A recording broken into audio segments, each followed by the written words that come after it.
Yeah, so I don't know what that was, but we back, another AEW recap. Been listening to the acclaimed rap. Oh my god, look right there, 3 raps, and the last one I didn't even mean to. Nah, but we are back with another AEW recap, as we always do. Live stream after the show. Not live on TikTok like I normally would be, because I kind of went off on TikTok how I usually do when I get upset by some BS. But I got my tiny cowboy hat today. It's all good vibes today, talking about AEW Dynamite. Absolutely phenomenal show. I'm just gonna go ahead and kind of just run through things. If folks come in, they start dropping some comments and all that, obviously I'll be responding to comments. That's what we do over here. But we are, we are live, 1000% live. We went ahead and kicked the night off of, my goodness, I am tired. But we went ahead and kicked the night off with a Jay White segment. He was cutting a promo, or not cutting a promo. He was getting interviewed by one Renee Paquette. Then here comes here comes Death Riders. FTR and Cope are right behind them to back up one Jay White. This leads to a big old brawl that goes all the way from the parking lot all the way to the dang crowd section to where the ring's at. And then Cope issues a challenge, says me, you, Moxley, AEW World Championship at Revolution, and Moxley finally gives him an answer. It says no, we're not doing that. And honestly, I'm glad for this. I am 100% glad, because I said I don't want to see Moxley versus the old guys, man. I really didn't want to see Moxley versus Cope already.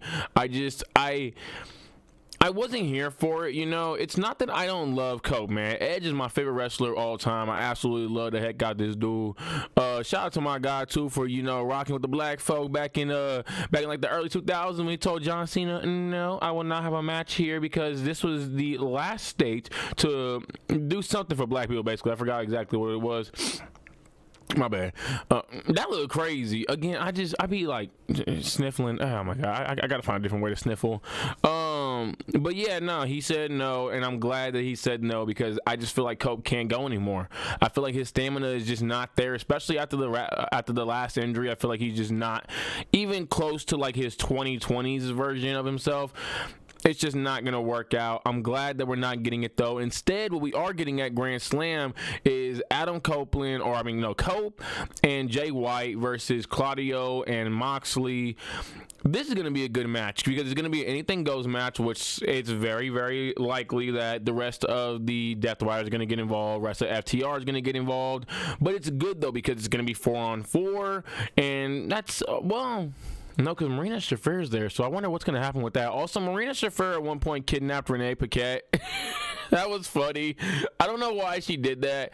She just kidnapped Renee Paquette, and she just ran off with her. I was like, yeah, you don't want the reporter getting hurt, but they're not going her way. What are you doing? I was so confused. I'm pretty sure they're really good friends, though.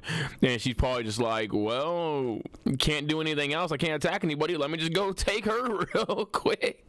I don't know, unless that's alluding to Marina Shafir taking off with the AEW World Championship and Moxley's wife. I don't know. Maybe they're gonna let women challenge for the AEW World Championship, and that's just what's going on here. I don't know, man. That was funny as heck, though. But yeah, no, we're getting Jay and Cope versus Claudio and Moxley at Grand Slam. I'm assuming that's not going to be the main event. I really hope it's not the main event. Be like the opening or something. Although it kind of, it doesn't really get main event vibes. That could be like the opening or like somewhere in the middle. Because I still want Tony versus Mariah to be the main event. That needs to be the main event, especially when we talk about that later, because, oh my gosh, Tony is just the greatest women's wrestler of all time, man. I love the heck out of Toni Storm so much, man. She's so dang good. She is just, oh my gosh, she's amazing. But after this whole little brawl, I think they went to commercial break, if I'm not mistaken, or something like that. I don't know. I have ads on HBO. I'm not paying then again, it's like $5 extra. Maybe I should just pay for it, whatever. But yeah, it went to commercial break for me, at least. Came back, and it got announced that Buddy Matthews will be facing Kazuchika Okada at Grand Slam. I don't think that Kazuchika Okada is gonna lose. I wouldn't be too surprised, though. I'm gonna be real, and I said this in my video that I just dropped about an hour ago or so, that Okada has not really done much with this belt. He's I don't know how long he's held this belt for. It's felt like, who the heck was the past Continental Champion? I don't even know, to be honest. That's how long he's held the belt for, and he's just done nothing with it. There's been no interesting stories. I thought he was gonna have something going on with Takeshita when Takeshita was trying to get the international belt. That didn't happen. I'm hoping that something happens with him and Kenny, though, because that was kind of alluded to at World's End, but who the heck knows if anything actually comes of it. I really hope so, though. If nothing's gonna come from it, in the video I made about the unification match and all that, if that's not the plans, I hope Buddy Matthews wins that Grand Slam then, because I would love to see him get that. Although I think there's a potential of Buddy Matthews losing, and then Brody King getting a match against Okada. He'll probably defeat both of them, because we gotta just keep throwing these two guys into matches where they're gonna lose to the person. But hey, man, they look great, so yeah. I hate that for Hounds of Hell, House of Black. I guess they're called Hounds of Hell now, not House of Black.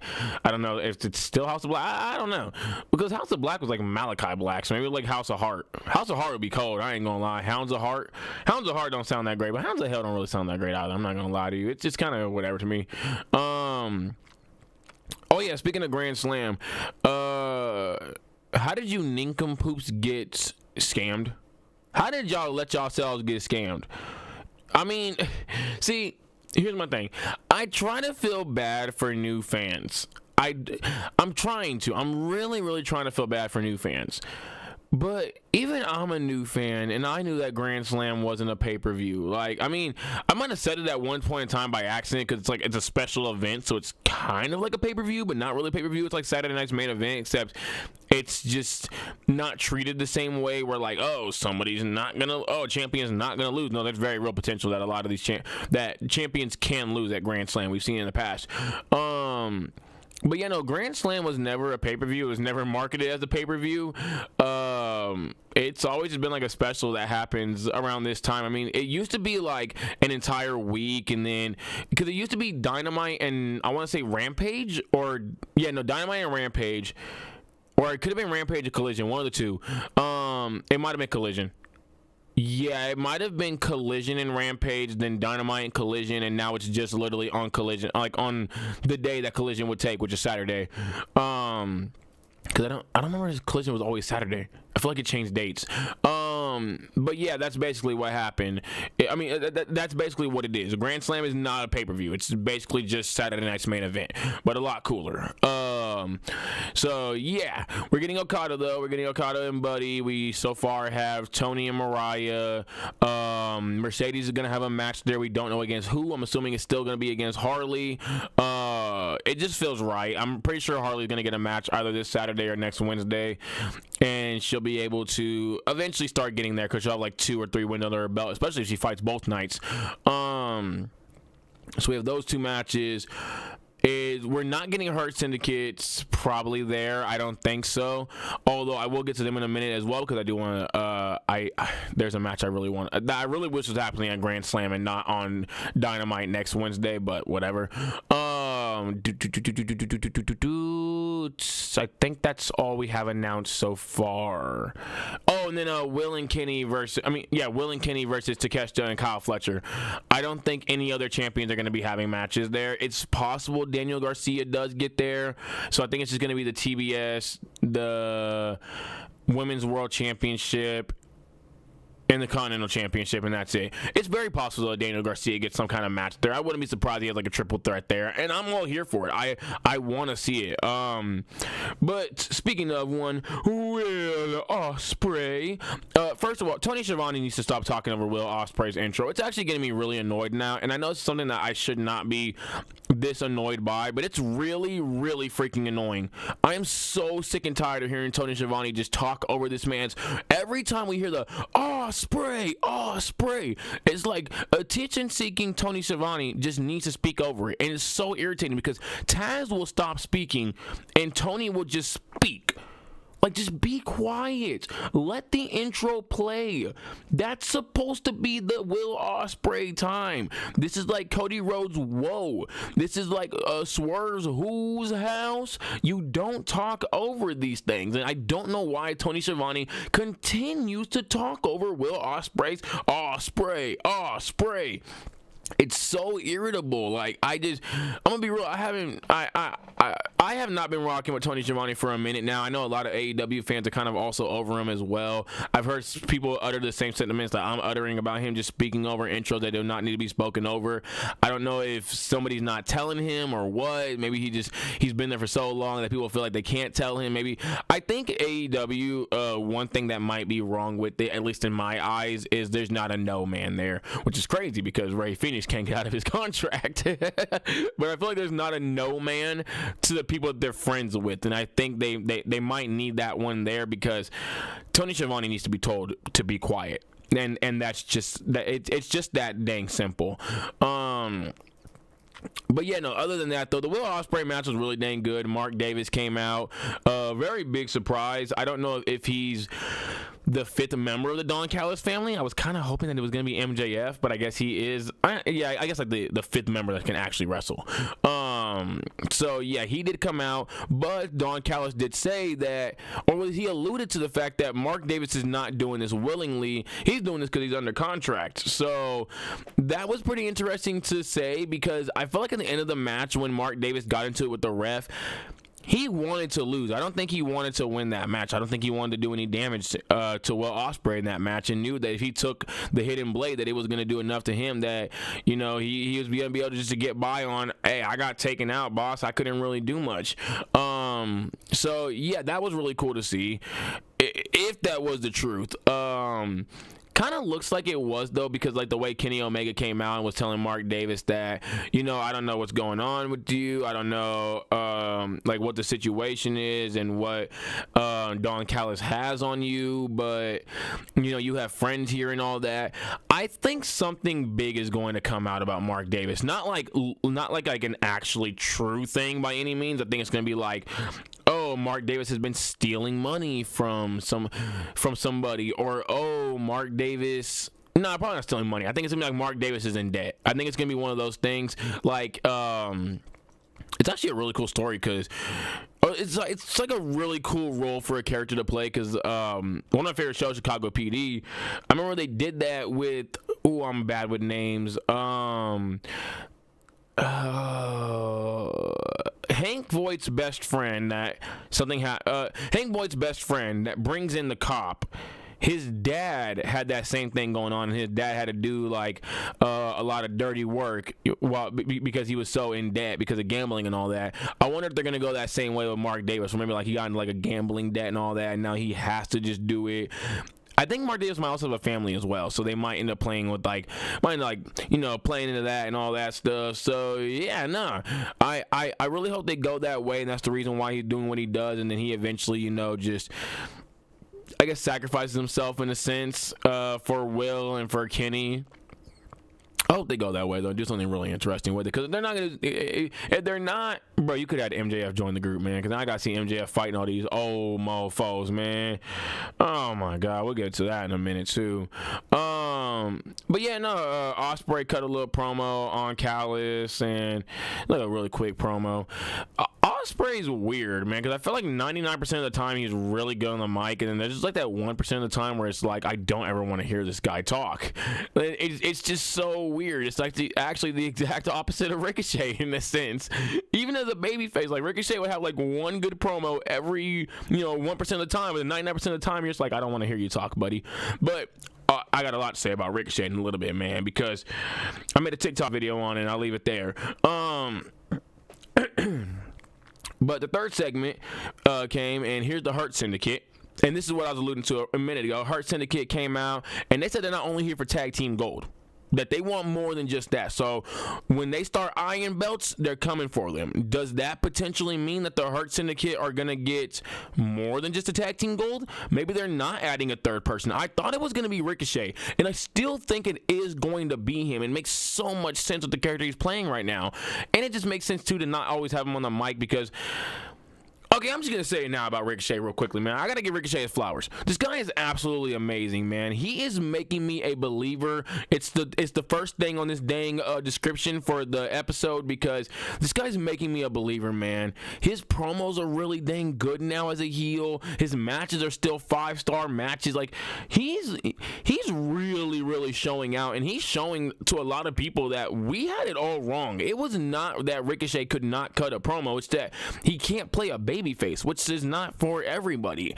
Randy Orton is a prime example of that. Somebody that, like, there's a reason why WWE 2K24 and other 2K games have had Randy Orton's promos listed as like a 3, because he's not really that good as a face. As a heel, oh, that's prime Randy. That is 5-star on the mic Randy. As a face, though, it's like a 2-star out of 2 out of 5, man. He can't cut a promo that well.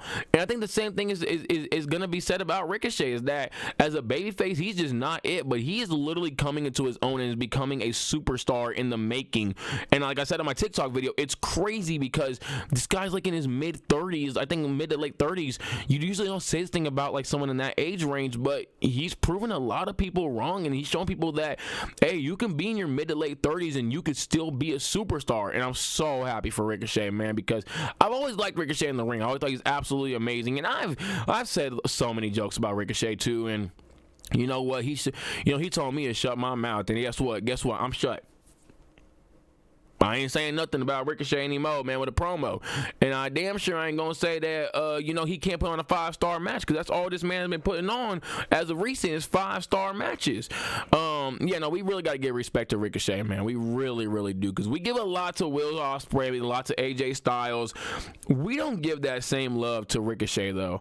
And a lot of people have even said, too, that, like, Will Ospreay can't cut the greatest promos. I think that he's pretty dang good most of the time. I think he's probably about, like, a 3.5 on the mic. He's not the worst. I think he has his times, though. Even when he's really good, it's just not always top tier, but he's had like some really good promos, like with MJF, with Swerve, with Kyle Fletcher, Don Callis, Kenny. He's had some really good promos. But back to the Hurt Syndicate, though, because they got interrupted by Guns Up. Austin and Colton Gunn made their return. Absolutely love this, man. I wish Jay White wasn't in a dang feud with the Death Riders, because I want to see Jay White and the Guns go against the Hurt Syndicate, bro. Oh my God, give me some Bullet Club Gold. My good. Bullet Club Gold. There we go. I wanted to say it in a way that means like put gold on the Bullet Club Gold. Whatever. But there's a potential that we can get Jay White versus Moxley at Revolution. And if Jay White dethrones Moxley, I'm not mad about it. I'm really not mad about it, because I love Jay White, man. He's so dang good. And I already said it before that this man need to win a title before the end of 2025. And if he wins it at Revolution, let's go. But with the Guns, though, they came out and, man, the Guns, these guys are so dang good on the mic, man. It's not just one of them either.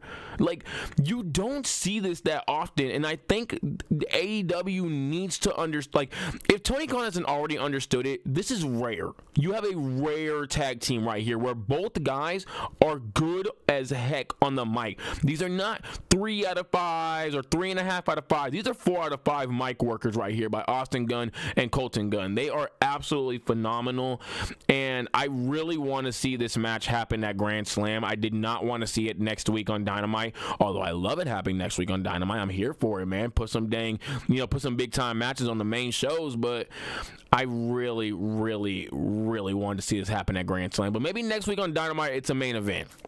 Maybe it's a main event, and then I'm not as mad anymore. I don't want Austin and Colton to lose. I really don't. But I know they are going to lose. But I hope this turns into like a long feud, though, and not just like a one-off thing. I hope Jay White maybe even comes out. No, because if he comes out, then Death Riders probably get involved. Or MVP and them get involved in like the Death Rider stuff. Maybe, though, maybe what happens is Jay White gets involved next week because MVP and them, start stomping out the Guns afterwards. And then MVP and them get involved in a potential Jay White versus John Moxley championship match, causing Jay White to go back at MVP and them, causing him to, you know, get back with the guns. They go get the gold from the Hurt Syndicate, which I would not be mad about.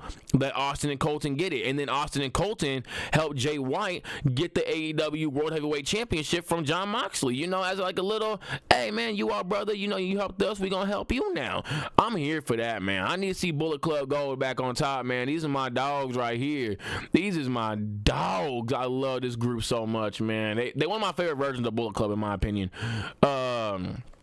They're just so dang good, man. Every one of them too. Even like Juice Robinson, man. A lot of people like speak on him as if like he's not good. I think Juice Robinson is really dang phenomenal, man. You know, he's just got like that wild, crazy, crackhead energy that you like, man. You need that in your group too. And I just can't wait to see all four of them back together and like they come out with their entrance, like the camera just spinning all around. Which, by the way, I'm super excited. I know off topic as heck. I'm super excited that WWE 2K25 is adding that to where you can spin around, because I'm gonna be making the guns in there along with I'm gonna be making Bullet Club Gold in there, and I'm doing that entrance. I can't get it exactly right, but I hope I can get it close enough. Oh man, if the next AEW wrestling game adds that as well, and I get the guns. I mean, I keep saying the guns. I get the Bang Bang Gang. I guess I could just say that, because that's basically what they are, is the Bang Bang Gang. But if I can get that, man, oh my goodness. And I hope the game's actually, you know, a lot better than Fight Forever. But yeah, no, I'm super excited to see the potential of the Guns versus Hurt Syndicate and how far this exactly goes, because I don't want it to be a one-off match. I think the Guns deserve a lot more than just a one-off match. They're too dang talented. Like I said, you have a rare tag team right here. This is rare air. And I'm going to be real.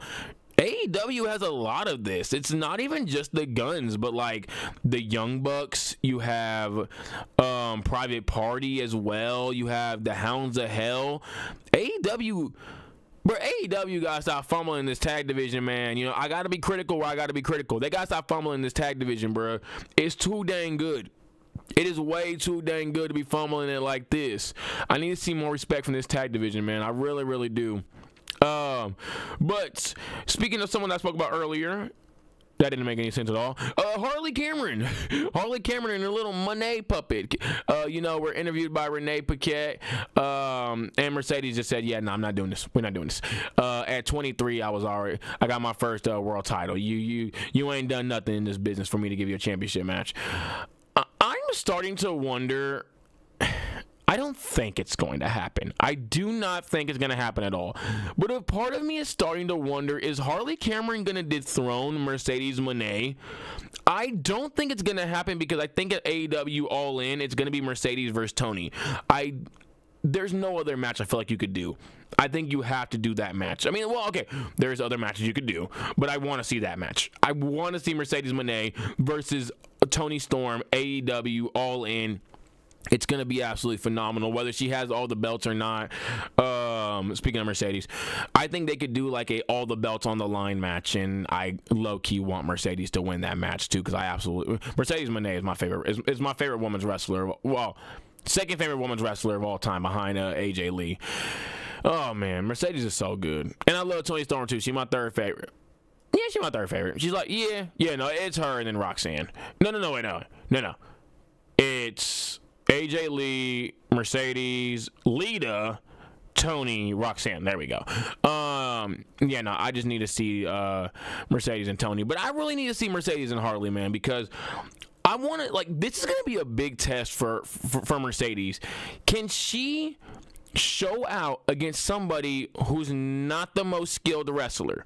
Like, let's just be real about Harley now, okay? We all love Harley. She's funny as heck, but she's not the most skilled wrestler. I think this is going to be a really big test for Mercedes, and I think if she is able to pass this test, everybody needs to be quiet. I don't need to hear a word from anybody else that, Mercedes is not a great in-ring wrestler, because if she's able to go up against someone like Harley and put on a show, we need to shut up. We all need to shut up. I have something in my teeth and it's really bugging me. That's why I keep doing this. And it's really bugging me, man. I just, oh my God. It's like rolling my teeth. Let me get this real quick. El Gato. got it. I forgot I had my caption. No, I didn't get it. Damn it. Oh my god, whatever. I'll get it out after the dang live. I skipped a segment real quick. Next segment. Speaking of a pain in the teeth, I guess. Not Adam Page, but Adam Page was interviewed by one Renee Paquette, and she asked him about the Swerve incident, about going to Swerve's locker room, and he said, that was just that was whatever. Don't even worry about that. He said, I kind of just had like a weird moment right there, but I'm good now. I'm back to me. And obviously, we can see what's going on with Hangman Adam Page. He's going back and forth in his own mind about what's right, what's wrong. Should I do this? Should I do that? I think this does all lead to Hangman Adam Page, Swerve Strickland, Darby Allin, and Jay White or Will Ospreay, one of the two against the Death Riders. I think that's what it's going to lead to. It's going to lead to the All Out War. I don't know when Blood and Guts is, but that match might happen at Blood and Guts, and then I don't know what happened after that though. Do we get to a championship match from there? Would it be for the championship? I don't know what you would do there. It's gonna be weird what you do that with that match. Maybe it's just like that match, and then they just completely demolish all of like the Death Riders, or maybe like everybody just takes each other out, and then I don't know. See, I don't know. Maybe Darby's not even involved in it though. Maybe it's like Jay White, Will Ospreay, Page, and Swerve, and they're basically softening him up for Darby Allin to eventually dethrone him. I don't know, man. This guy Darby Allin's still trying to climb Mount Everest, I think. So who the heck knows? Yeah, I don't know what it's really leading to. I can't say because it's leading to obviously a war. I don't know if it's a Blood and Guts match, and then eventually a championship match between, I don't know, Fatal 5-Way. That's what I'm kind of confused on. Is like I don't know who's gonna be the one to dethrone him. I'm thinking Hangman because there's so much history between him and Moxley, but I really want Jay White. I'm sorry, man. I want Jay White to dethrone Moxley. I like Hangman Adam Page. It's really, really cool. But Jay White's just a dog, man. But to be fair, I guess I need to heel Jay White, not face Jay White. So, yeah, there's that. Okay, maybe I'm not mad at Hangman getting the win against Moxley. But to be fair, I'd rather see Swerve get it then. If that's the case, we're going to go with the face because Swerve is just so dang good, He's so dang good. Speaking of someone who thinks they're so dang good, Max Caster interrupted Hangman Adam Page. And apparently wants Billy Gunn and Anthony Bowens attacked. And Page challenges Max Caster and then chases him around the ring. Afterwards, during a MJF segment, he just chasing them around the ring. So yeah, that was pretty funny. But next we had the Hounds of Hell versus Don Callis, and this is what I kind of alluded to earlier about Brody King just looking so dang strong, but then getting, we're making the guy look strong because it took Takeshita and Fletcher to take him down, but it's like at the same time, what are we doing with these guys, man? Let's split them up or something. I'm tired of seeing this, man. I can't, bro. Buddy Matthews is too dang good. Brody King is too dang good. Like, I can't keep seeing these two just doing basically nothing, man. They're doing basically nothing. I love them as a tag team. I really, really do. I need to see these guys in singles competition though, man. Not some tag team where they're just gonna get beat up on by everybody every single time. They're gonna look strong throughout the whole damn match and then just lose.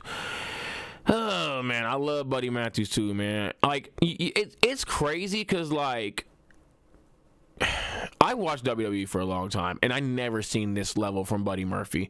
I never seen it. Buddy Matthews is so dang good though, man. He is like a star in the like he's another guy, not a star in the making. He's a star. He's someone that if you put to the top, everybody's already rocking with him. If you put him like AEW World Championship, everybody's like, no, he deserves it. He's earned it. He's that dang good, and he can go bar for bar with anybody. Maybe not MJF, but he can go bar for bar with most people on that dang roster. And inside the ropes, he's second to none. He is that dang good, and they really need to utilize this guy a lot more, man. Same thing with Brody King though, man. He's also somebody that can just go in the ring. He's just so dang talented, man. Even outside of the ring as well, when he's doing cross bodies to Takeshita and Kyle Fletcher onto a chair. Yeah, no, he's just so dang good. But talking about that MJF segment, during that segment, Adam Cole just chasing Max Caster. It always just takes me back to how funny it is, like just realizing that these guys are all cool with each other. So when they went backstage and realized the cameras weren't on them anymore, they're probably just cracking up jokes, playing tag or something like that. Oh man, I love wrestling, man. I really do. But MJF and Dustin got into it.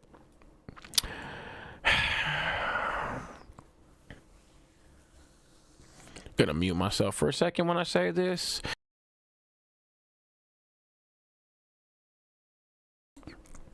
What are we doing? What are we doing, man? See, this is where sometimes I have to question Tony Khan. This is where I have to question Tony Khan sometimes, because what are we doing? Why? We gonna run MJF out the building like this, man? What? Jeff Jarrett to Dustin Rhodes? Don't get me wrong, man. Dustin's talented, bro, but Dustin Rhodes. Also, why did Dustin get more mad at a Cody comment than he did a Dusty comment? Or the drug addict comments? Why did he get mad at Cody more? What the hell?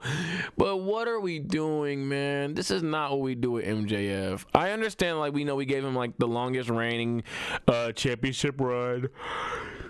We gave him a big old storyline with Adam Cole, so he was also able to become a Ring of Honor tag team champion and won a few matches as tag team champions. Like, but what are we doing, man? What are we doing? This is stupid. This is stupid. Should have put him in the Don Callis family. If you don't want to do that, do something with him, man. This is stupid. He does not need to be fighting the all elderlies. Come on, man. I love the fact that he took the all elderly wrestling joke that a bunch of trolls always say. That was funny to me. But this is just so horrible by AEW. I need to see MJF in big storylines. I need to see MJF in the world title picture. I don't need to see this guy fighting the elderlies. Fighting his elders, man. He's not Jake Paul. Come on. I don't know what we're doing. I don't have much else to say on this, because if I say more, I'm just going to get more and more frustrated. And I don't want to do that. I want to have, chill times, funny times, man. Like Adam Page just chasing around Max Caster. It would have been funny if he had a weapon in his hand. I love the fact that MJF got so mad at them too. But it looked like he got more mad that Adam Page was going after Max Caster. That's his little buddy. like, hey, yo, is we getting a little face turn? We getting Max back with the Acclaim? Oh, man, Max and Max. Oh, we got to get the Acclaim back. See, the Acclaim in that time were really good, man. When Max Caster was just being a little too sus. That was a fun time, man. Not when they was like rapping about WWE and all that, man. Just sus Max and Billy Gunn and Anthony Bowens, really good group. I love the fact that Anthony Bowens is the gay one, and I could have swore up and down that Max Caster was more gay. He looked like the gay one to me. He looked like the gayer one to me, man. He had like that typical.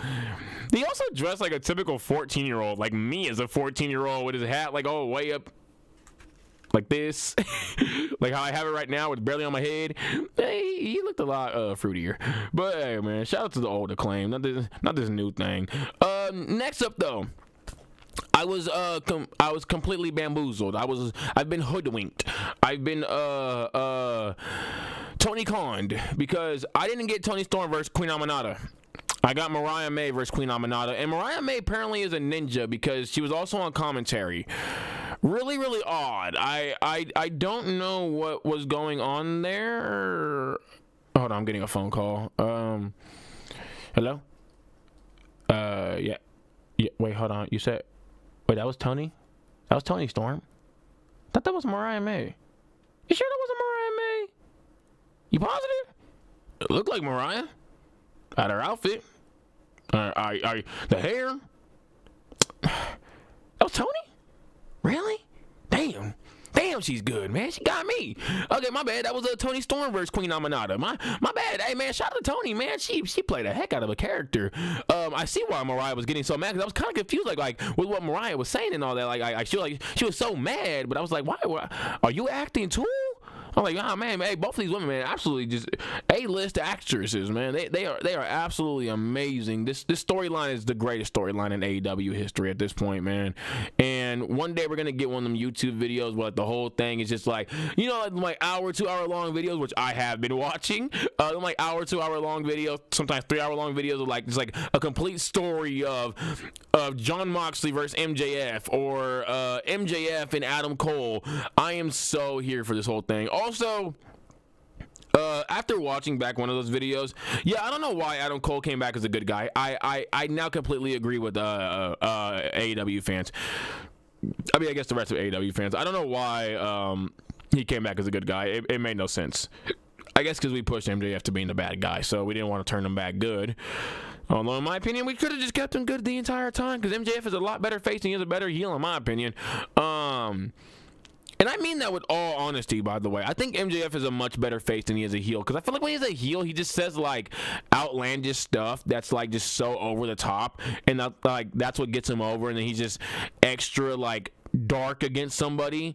But like when he's a face, like he says outlandish stuff too, but it's like in a more comedic way, and he's just a lot better in my opinion. I like man, I miss my scumbag, bro. That's all it is, man. I miss my scumbag.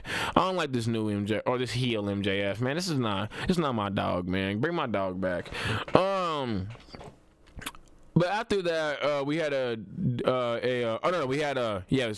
Toni came out as Mariah May and put on an absolutely phenomenal showing. Did the Mayday and all that as a finisher.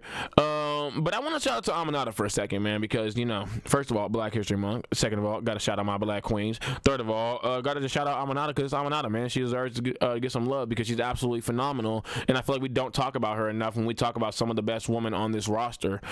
She is so dang good, and everything she was doing, what she was pretending to be, or she was like doing like Mariah or Toni Storm's like gimmicks and all that stuff, where she was doing like all that.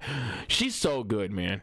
And I feel like Queen Aminata is someone that really deserves a push. I don't know if you got to start it off in Ring of Honor by having her go after Red Velvet or Athena, but it needs to happen sooner or later, because she's so dang good. She is just talented as heck. She reminds me a lot of what's her name? Who am I thinking of? I'm blanking on names.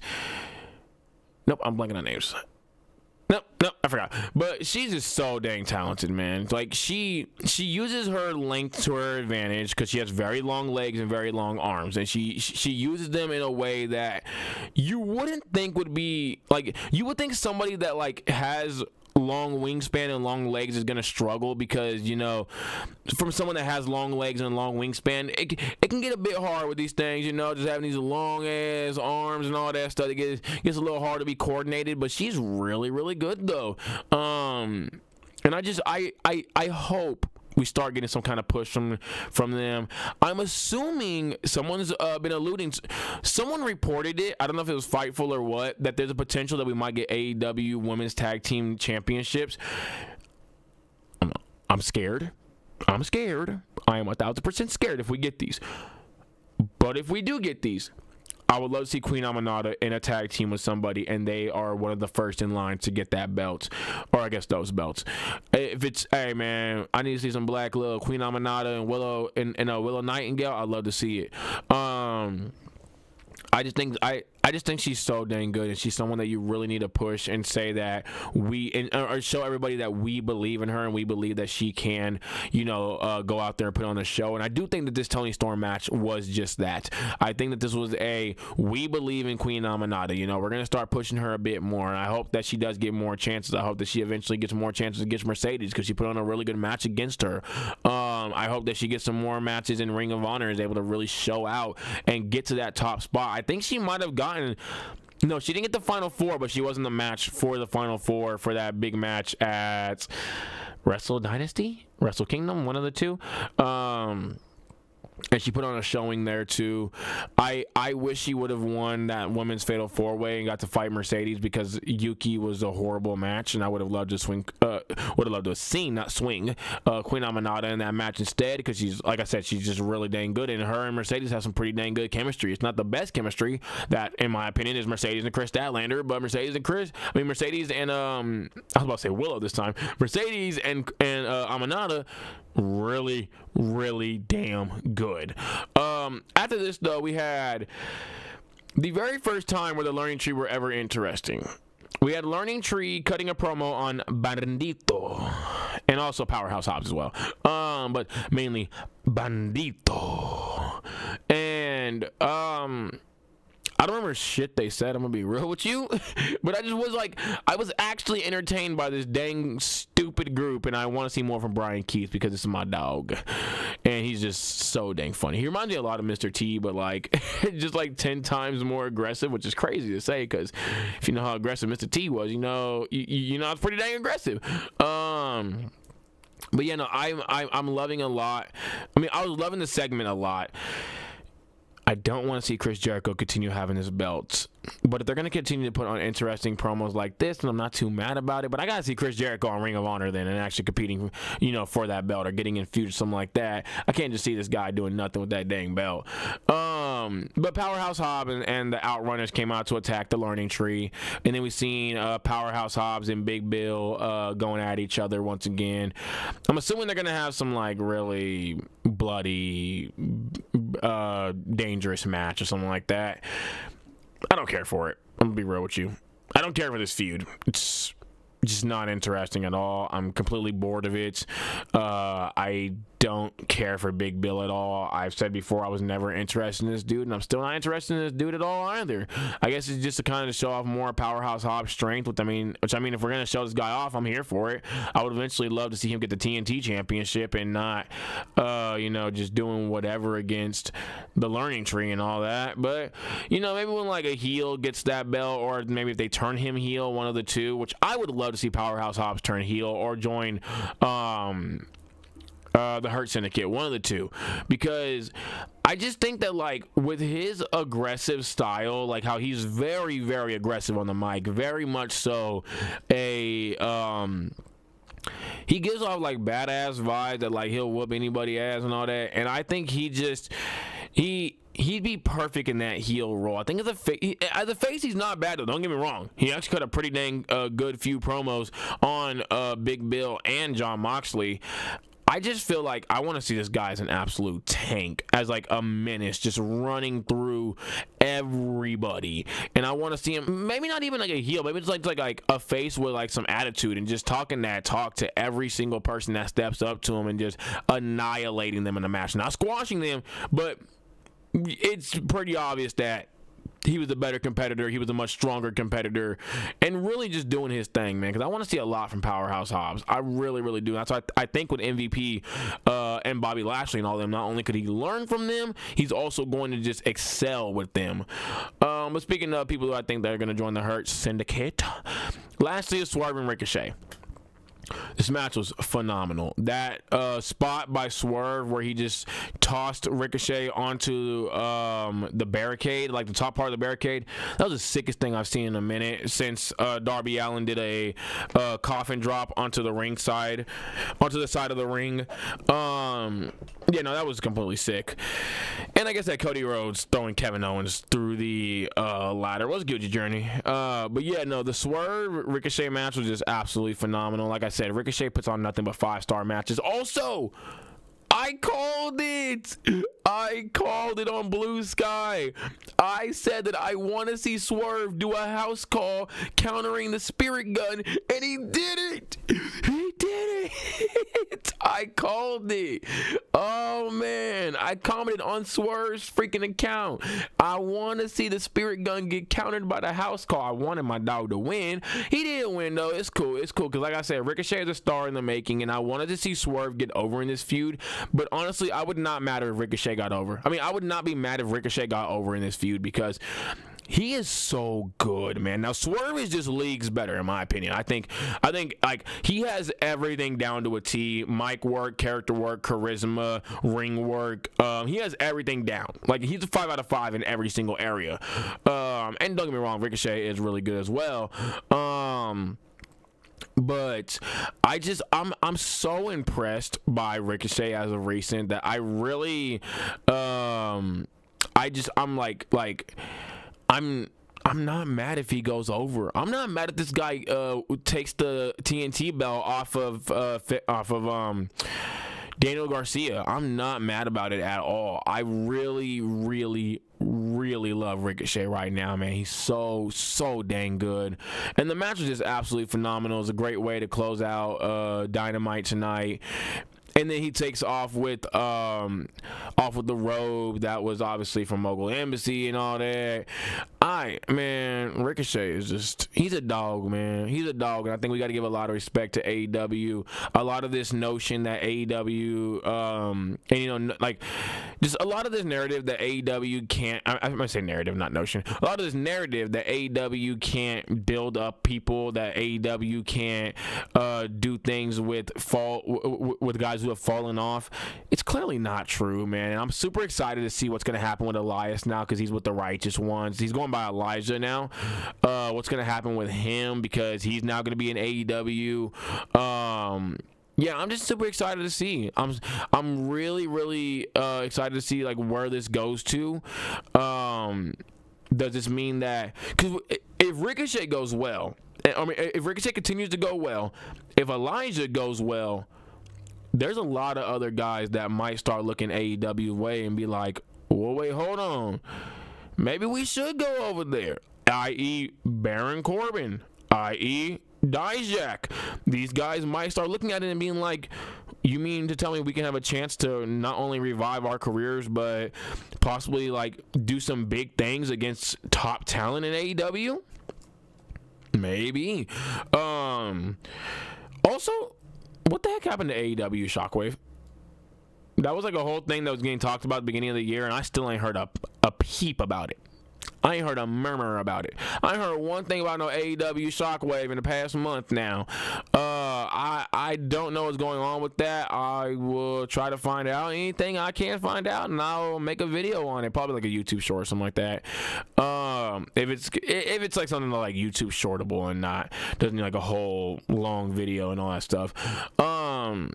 But yeah, no, I don't know what's going on with Shockwave. I thought it was going to be like their developmental brand, but I think that's basically going to be Ring of Honor, even though I don't think it should. I think AEW Shockwave should be the developmental brand. Maybe like an hour-long show and stuff like that. And maybe then you start pushing it to like an hour and a half if you really get a lot of top talent down there. So, yeah. Other than that, though, like I said, other than that, Dynamite was absolutely amazing tonight. It was another fantastic show.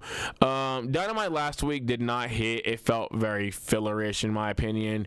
This week, though, and the past few weeks before last week, it just really dang good. Just really dang good matches, segments, storylines are starting to cook now. We got to get MJF out of this Dustin Rhodes and elderly folk stuff, though, man. We can't keep doing it. Everything else, though, is just it's amazing, man. I'm super excited for Collision this Saturday. I'm excited for Dynamite next Wednesday with the Hurt Syndicate and the Guns going at it. And then Grand Slam is next Saturday. And I'm all here for that, buddy. I am all here for that. It's going to be an amazing show. And I will be live after Grand Slam as well. I don't know if I'll be live this Saturday, though, because I do got a lot of things I got to do this Saturday as far as recording and stuff like that. So I might not be able to go live after this Collision. Maybe I'll get them done on Friday, though. We'll have to see. I'm not exactly sure what's going to happen, though. But yeah, no, I am going to go ahead and hop off of here now, though. I definitely hope y'all did enjoy this AEW Dynamite recap. As always, if you did with everything else on the channel, make sure you like, subscribe, hit the notification bells for more. Links to everything will be in the description below, y'all. I'm out, though. Y'all have a great one. Stay safe, everybody.